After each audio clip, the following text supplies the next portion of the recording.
Fallout London has finally dropped, and with it comes a whole city's worth of British Easter eggs, but the main one we're interested in is of course Doctor Who, and Fallout London doesn't fail to deliver. Across Ol Blighty are over 15 unusual call boxes, and after a week of searching we have finally found enough of them.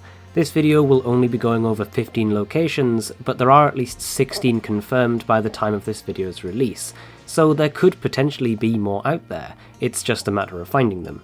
If you don't want to know the specific locations of each one, but do want to know the general area, I've put together this map. Each red dot correlates to a location, so if you want you can pause the video.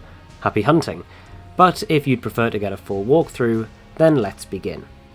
One of the first locations you'll discover on your journey is Greenwich Station. Going west down the road and looking left just before reaching the water takes us to an unmarked pub. Behind it in an alley is the first TARDIS. During the main quest, one of your stops will be St Paul's Cathedral, and this huge settlement has a few secrets hiding about.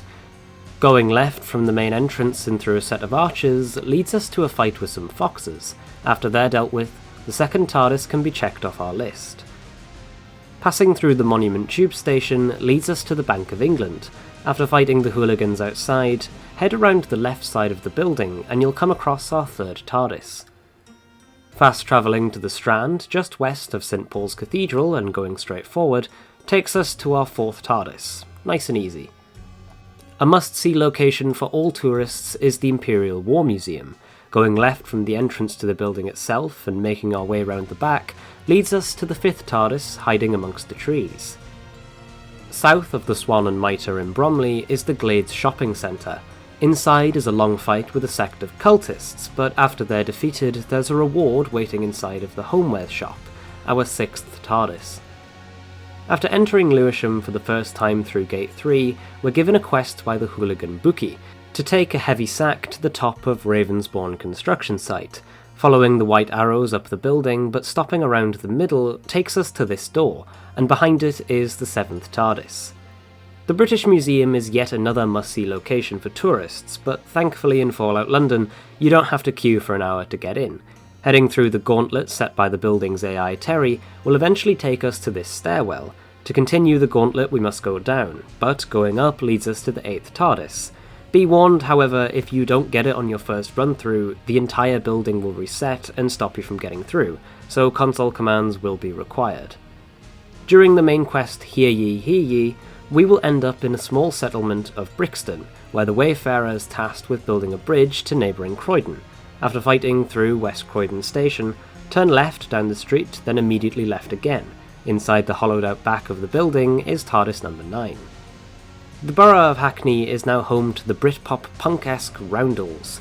Their quest, Fashion Terrorism, will take you to two competing clothing shops, and behind them is our 10th TARDIS, and two shelters made to look like Daleks for an extra Easter egg.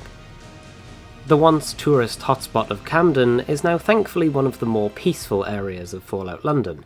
Right in the centre is Camden Town Underground. Going inside and down the stairs to the flooded platform below, and shimmying between the tube train and the wall, takes us to a hidden crevice. After lockpicking a novice locked door, we have before us the 11th TARDIS.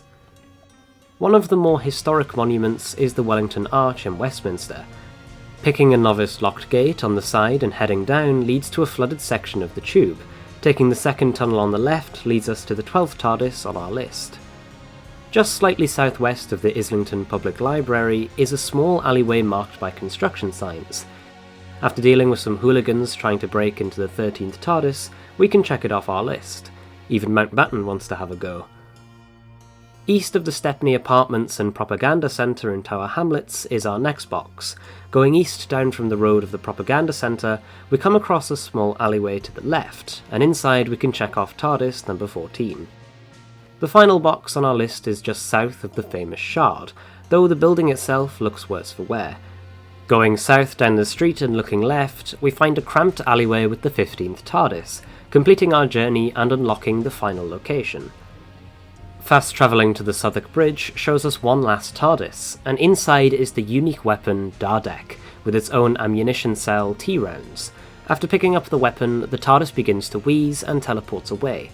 I knew immediately I had to test this thing, and luckily there was an enemy nearby, and my god, the power this thing has is crazy, able to one-shot almost every enemy in the game, though some do take at least 2. Inspecting the weapon itself shows off just how beautiful it is, the eye stalk as a barrel and the 2 dome lights sitting on top.